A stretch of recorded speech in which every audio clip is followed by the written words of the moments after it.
Hi friends, happy friendship day. సందర్భంగా mouth watering vanilla jamun cake ఇంట్లో prepare చేసుకోవాలో చూసేద్దామా? Let's go. Vanilla jamun cake ఎలా చేయాలో చూసేద్దాం పదండి. ఒక బౌల్ తీసుకోండి. అలాగే కాంచి చల్లార్చిన పాలు 1 కప్పు తీసుకొని అందులో ఒక 2 స్పూన్స్ వెనిగర్ వేసి కలుపుకోండి. అలా కలుపుకోవడం వల్ల పాలు మజ్జిగలా కన్వర్ట్ అవుతుంది. 1 కప్పు షుగర్ పౌడర్ వేసి చక్కెర అంతా కరిగేంత వరకు కలుపుకోవాలి. అలాగే కాంచి చల్లార్చిన బటర్ కానీ లేకపోతే ఫ్లేవర్లెస్ ఆయిల్ కానీ 1/2 కప్పు వేసుకొని బాగా బీట్ చేసుకోండి. బాగా బీట్ చేసుకున్న తర్వాత 1 కప్పు మైదా తీసుకొని కొద్దిగా ఇలా జల్లించుకోండి. అందులోకి 1 teaspoon baking powder, 1/2 teaspoon baking soda, చిటికెడు సాల్ట్ వేసి బాగా జల్లించుకోండి. వెరీ సింపుల్ అండ్ ఈజీగా ఇంట్లోనే కేక్ ప్రిపేర్ చేసుకోవచ్చండి. అలాగే కొద్దిగా వెనిలా ఎసెన్స్ కూడా వేసేసి కట్ అండ్ ఫోల్డ్ మెథడ్లో ఒకే డైరెక్షన్లో ఈ కేక్ బ్యాటర్ బాగా కలుపుకోవాలండి. ఇలా కలిపి పక్కన పెట్టుకోవాలి. చూసారు కదా? ఇప్పుడు మనం కేక్ చేసుకున్నాం ట్రే తీసుకొని కొద్దిగా ఆయిల్ అప్లై చేసుకొని ఇలాగ మైదా పిండినా గోధుమ పిండిన వేసి మొత్తం టెస్ట్ చేసి పెట్టుకోవాలి లోపల.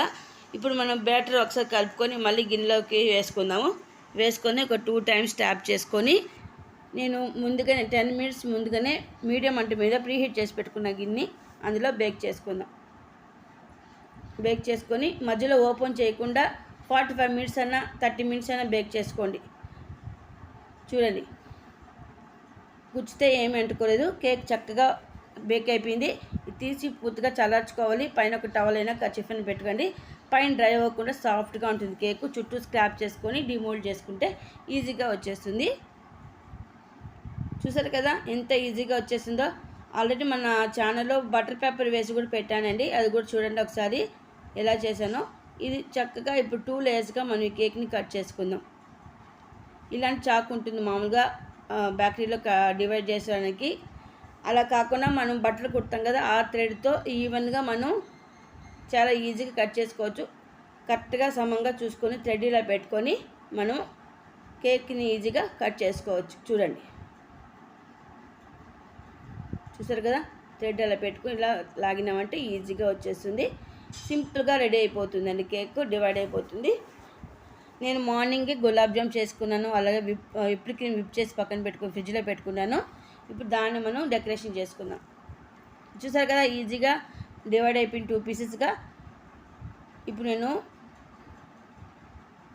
కేక్ డెకరేషన్ చేస్తాం కదా, ఆ స్టాండ్ తీసుకున్నానండి. దానిపైన ఇక ఒక బోర్డు పెట్టుకొని దాంట్లో కొద్దిగా విప్డ్ క్రీము రాసుకుంటున్నాను. ఎందుకంటే కేకు ముందుకి వెనక్కి కదలకుండా స్టాండర్డ్గా ఉంటుంది.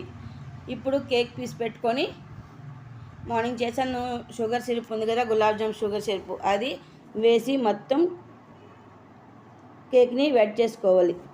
చాలా ఈజీగా, చాలా జ్యూసీగా, చాలా స్వీట్గా, కూల్గా చాలా బాగుంటుంది కేకు. మీరు కూడా ట్రై చేయండి. పిల్లలు హ్యాపీగా ఫీల్ అవుతారు. చిన్న ముక్కలుగా గాను లేకపోతే ఇలా హాఫ్గా కట్ చేసుకొని మనం కేక్ మొత్తం ఇలాగా పెట్టుకొని పైన విప్డ్ క్రీము అప్లై చేసుకోవాలి. ఇలా పైపింగ్ బ్యాగ్లోకి విప్డ్ క్రీమ్ వేసుకొని ఇలాగా అప్లై చేసుకోవచ్చు. అప్లై చేసుకున్న దాని మీద ఇంకో పీస్ పెట్టి దాన్ని కూడా షుగర్ సిరప్తో మొత్తం వెట్ చేసుకుంటే చాలా జ్యూసీగా చాలా బాగుంటుంది. పైనంతా మొత్తం ఈవెన్గా మనం విప్డ్ క్రీమ్ అప్లై చేసుకున్నామంటే చాలా ఈజీగా అయిపోతుంది. కొంచెం 10-15 నిమిషాలు పడుతుంది. మొత్తం ఇలాగ అప్లై చేసుకోండి. క్లీన్గా ఇలాగా చేశాను. 1 అవర్ ఫ్రిడ్జ్లో పెట్టండి కొంచెం పైన క్రీమ్ హార్డ్ అవ్వడానికి. ఇలాగా అయిన తర్వాత బాదం పిస్తా పలుకులతో గార్నిష్ పైన జామున్ పెట్టుకున్నానండి. ఆ డెకరేషన్ వీడియో స్కిప్ అయింది. ఇలాగా ఏ బర్త్డే ఫంక్షన్ అయినా, మ్యారేజ్ అయినా, అకేషన్ అయినా ఈజీగా హ్యాపీగా హైజీనిక్గా ఇంట్లో ప్రిపేర్ చేసుకోవచ్చు. అగైన్ అందరికీ హ్యాపీ ఫ్రెండ్షిప్ డే.